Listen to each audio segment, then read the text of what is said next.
जय हिंद दोस्तों, मैं हूं राकेश फौजी।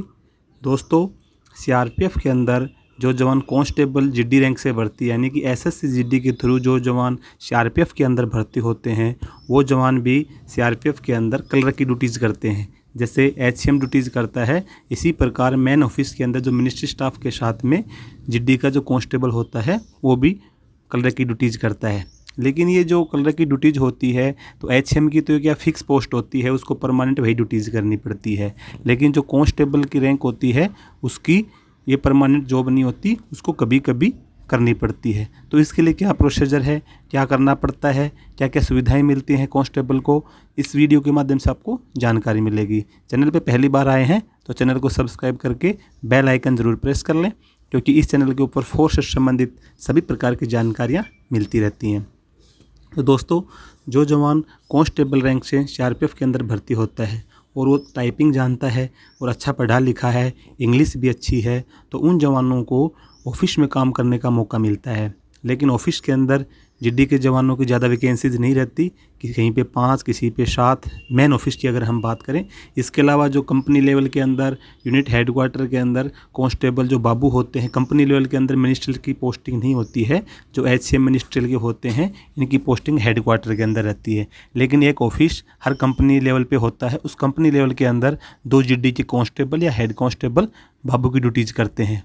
उसके अंदर एचसीएम नहीं जाता, उसके अंदर जीडी के जवान रहते हैं, तो वहाँ पर भी इनको कांस्टेबल को ड्यूटीज़ करने का मौका मिलता है। इसके अलावा हेडक्वार्टर के अंदर जो मिनिस्ट्री स्टाफ के साथ में उनके असिस्टेंट के रूप में भी काम करने का मौका मिलता रहता है। होता क्या है कि सीआरपीएफ एचसीएम की अभी वर्तमान में अगर हम बात करें तो वैकेंसीज़ वगैरह कम हैं। इसके अलावा एएसआईएम एसआईएम की वैकेंसी भी सीआरपीएफ के अंदर कम ही रहती हैं। लेकिन कार्यभार ज़्यादा होने के कारण एक एचसीएम के पास में 2 या 3 से ज़्यादा चार्ज रहता है, तो उन सभी चार्ज को वो टैकल नहीं कर पाता है। इसके लिए उसको असिस्टेंट के रूप में एक जीडी का जवान दे दिया जाता है। काम पूरा जीडी का जवान करता है, लेकिन वो चार्ज अगर उसकी कोई जवाबदारी बनती है तो एचसीएम की बनती है। लेकिन वो एचसीएम जीडी के जवान को पूरा काम दे देता है कि आपको ये काम करना है, चाहे वो मेडिकल क्लेम का हो, चाहे वो टीएडीए क्लेम का हो, चाहे वो एजुकेशनल क्लेम का हो, किसी भी प्रकार का कोई भी जैसे काम होता है वो जीडी के जवान को दे दिया जाता है। इसके में क्या होता है कि जैसे जवान भर्ती होकर ट्रेनिंग करके जब यूनिट में जाता है तो जवान से इंटरव्यू के दौरान ये पूछा जाता है कि आप क्या काम जानते हैं।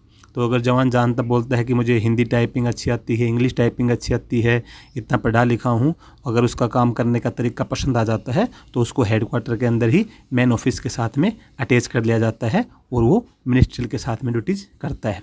लेकिन ये ड्यूटीज़ परमानेंट नहीं रहती। अगर कोई जवान अपना व्यवहार आचरण ठीक प्रकार से नहीं रहता है, किसी प्रकार का नशा करता है, काम ठीक से नहीं करता है, तो उसकी चेंज भी कर दिया जाता है और उसको कंपनी में भेज दिया जाता है। जो जवान अच्छा काम करता है तो वो ऑफिस के अंदर परमानेंट रहता है, मिनिस्ट्री स्टाफ के साथ में काम करता है। कुछ जवान जो अच्छा काम जानते हैं, अच्छा उनका व्यवहार होता है, तो अपनी पूरी सर्विस कलर के अंदर ही निकाल देते हैं, यानी कि बाबूगिरी के अंदर उनकी पूरी नौकरी चली जाती है, वो जीडी की ड्यूटीज़ नहीं करते हैं। इसमें क्या होता है, अगर कभी इमरजेंसी पड़ती है तो इनकी नाइट में ड्यूटीज़ लगती है। दिन में ये सभी एचएम के साथ में ड्यूटीज़ करते हैं। नाइट ड्यूटी परमानेंट नहीं ली जाती है, कभी कभी इनसे नाइट ड्यूटी ली, जैसे 5 दिन में 7 दिन के बाद में नाइट शिफ्ट में इनको 2 घंटे की ड्यूटी करनी पड़ती है। अगर हम बात करें कंपनी लेवल पे, ये तो हो गई हेडक्वार्टर में जो कलर के साथ में ड्यूटीज़ करते हैं एचसीएम के साथ में।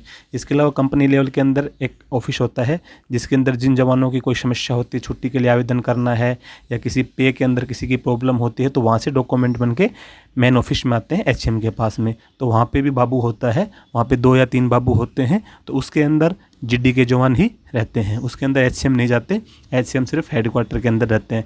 तो एक यूनिट के अंदर मान लो 8 कंपनी है, तो हर कंपनी के अंदर 2-2 बाबू चाहिए। तो जो जीडी के जवान पढ़े लिखे रहते हैं, कंप्यूटर जानते हैं, टाइपिंग जानते हैं, तो उन जवानों को अच्छा मौका मिलता है और वो अपनी सर्विस के दौरान बाबू की ड्यूटी कर सकते हैं। ऑफिस में रहने से उनको ये फ़ायदा मिलता है कि जो भी गवर्नमेंट के आदेश निकलते हैं, यानी सीआरपीएफ के जो भी आदेश निकलते हैं, या कोई भी वैकेंसीज़ वगैरह, एलडीसी के एग्ज़ाम या कोई भी फ़ायदे की कोई चीज़ें आती हैं, तो उनको सबसे पहले पता चल जाती हैं। किसी प्रकार का उनको अगर एलडीसी की कोई पढ़ने वाला तैयारी कर रहा है तो जल्दी से अपना फॉर्म अप्लाई करके तैयारी शुरू कर सकता है। इसके अलावा कहीं डेपुटेशन जाना हो वो भी उनको जल्दी पता चल जाता है। तो इस प्रकार से जीडी के जवान को कलर की ड्यूटी करने का फ़ायदा मिलता है। इसके अलावा इसमें ये तो है नहीं कि किसी प्रकार की कोई योग्यता या इंटरव्यू या कुछ नहीं होता है। जब भी जवान एक जगह से दूसरे स्थान पर ट्रांसफ़र जाता है, चाहे किसी भी रैंक का जाता हो, तो जहाँ पर हर यूनिट में जाते हैं उसका जब इंटरव्यू होता है तो इंटरव्यू के दौरान ये चीज़ पूछी जाती है कि आप क्या काम जानते हैं। जो जवान जिस काम में पारंगत होता है उसको इसी प्रकार से ड्यूटी दी जाती है। यानी कि जो जवान अगर बाबू का काम जानता है, टाइपिंग वगैरह अच्छी है, इंग्लिश अच्छी जानता है, तो उसको हेडक्वार्टर के अंदर रख लिया जाता है और मिनिस्ट्री स्टाफ के साथ में अटैच कर दिया जाता है। तो दोस्तों, ये थी एक छोटी सी जानकारी कि कांस्टेबल कलर की ड्यूटीज़ कैसे कर सकता है। इस जानकारी के संबंध में अगर आपका किसी प्रकार का कोई डाउट हो तो आप कमेंट बॉक्स में बता सकते हैं, आपको जवाब ज़रूर दिया जाएगा। जय हिंद।